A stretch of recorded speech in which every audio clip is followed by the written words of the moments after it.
สังฆทานใส่บาตรเงินหัวหน้าจันทวงศ์เด้อนี่เด้อหัวหน้าห้วยพัฒนาลาว เป็นเหตุบุญนะมื้อนี้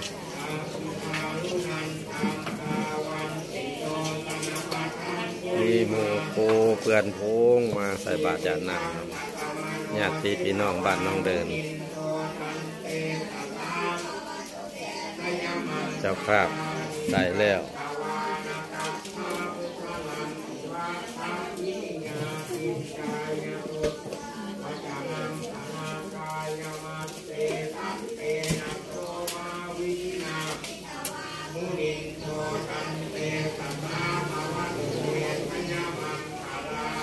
ไปได้สามรถมันน้อยรถ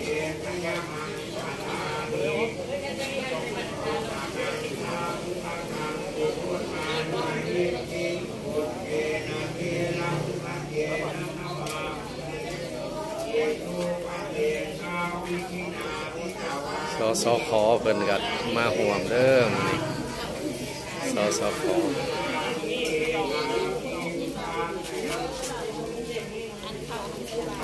สมาชิกสภาขันแปลงผ่านพันโทดาวภูมิดาวรนำนาพาทางใส่บาตรญาติน้ำสังฆทานผ้าเข่าได้เนาะยาคูหาองค์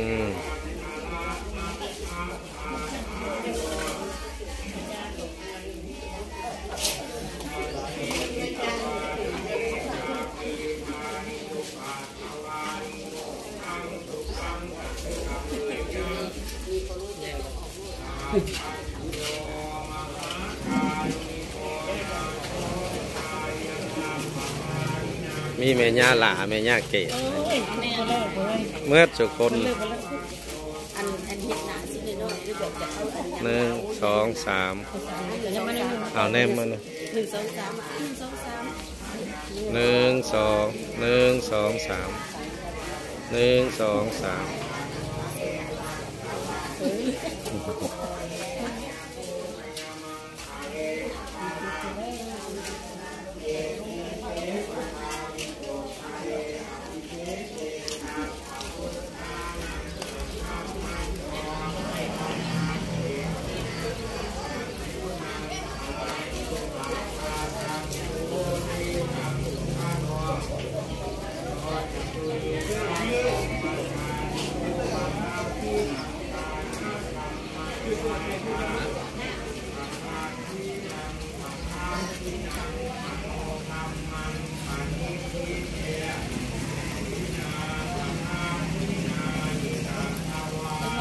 ได้ไหมเราเนี่ยเลย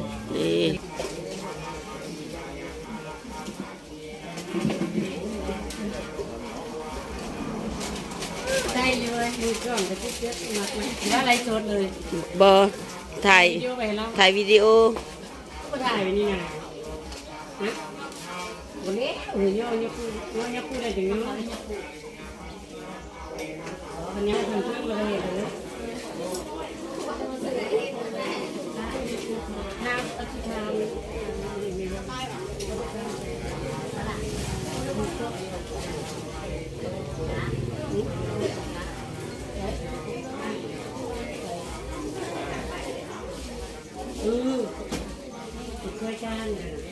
ไม่มีอวยหนามาเนี่ยเอาแต่งอนมาให้หูนี่ไม่วิยิ้มเน่ไม่วิยิ้มเน่ถ่ายวิดีโอยิ้มเน่อ้าวมันจึงสื่นบานไม่นางเงยขึ้นมาใส่กล้องเนี่ยไม่นางอันดีแล้วเห็นบ่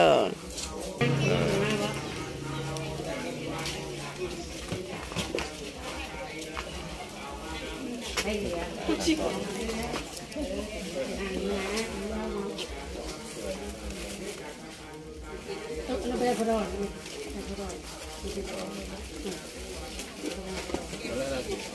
จะไปแล้วบอกพอดอนไปแล้วนะเดี๋ยวพามา ไปยอมไปเปิดเน็ตที่ตัดงานจะดีจะดีจะดีว่าบอ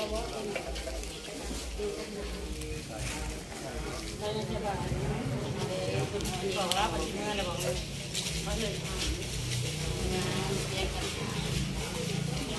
มันเล็กเดียวเลยเดียวอันแรกจะว่าเขาบอกดึกวันเมนก็จะได้บอกว่าเขาเป็นเที่ยว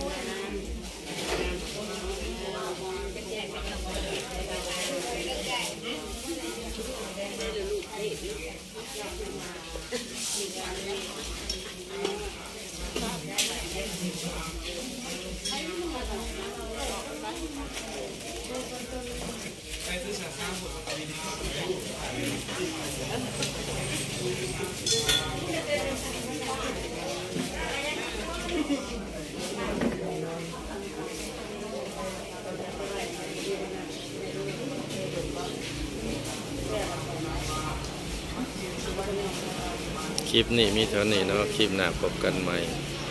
อย่าลืมกดไลค์กดแชร์กด Subscribe ให้ช่อง YouTube ลุงยุ้ยพาไปพาหลอดเด้อท่านผู้ชม FC ทั้งหลาย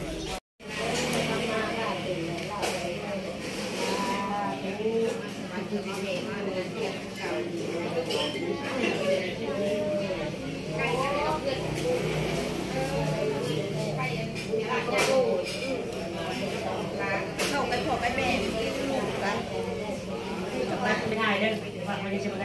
เราตัวแค่การตีสุดใจเจ้าลาบเราเลยไอ้บัวไปก็ไอ้บัวสีงูในสุดนี่นะคนละคน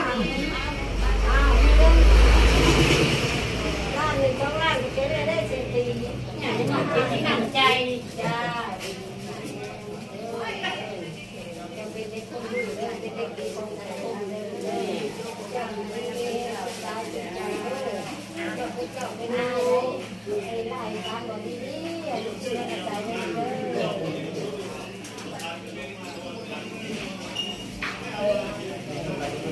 บ้านหลังรัก